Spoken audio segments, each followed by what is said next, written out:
Кыйынчылык учурда Кудай кайда? Деги эле ошол кыйынчылыктарга Кудай эмне үчүн жол берет?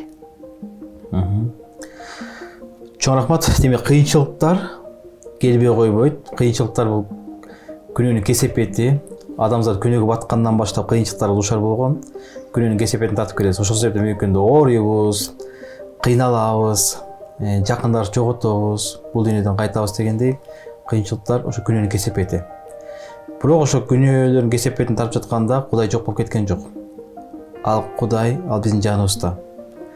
Бир адам мындай бир түш көрүптүр да. Түшүндө ошо көлдүн жээгинде басып бараткан экен, кумдун үстүндө, кумдун жанында кетип бараптыр, ал Исанын жанында кетип бараптыр. Иса менен жетелешип кетип бараткан экен.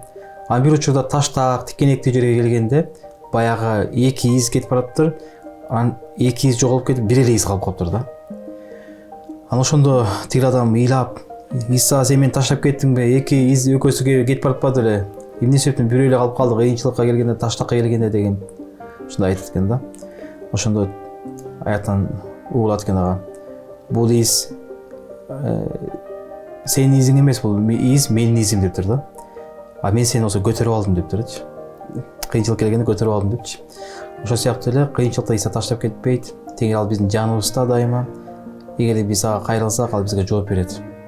Ишен менен кайрылууга кандай кыйын күндөр болбосун, оор күндөр келбесин, кандай муктаж болуп ойлук, ага кайрылууга мүмкүнчүлүгүбүз бар. Ошол себептен коркпостон түз эле өз тилибизде ал кайрылса, ал бизди угат.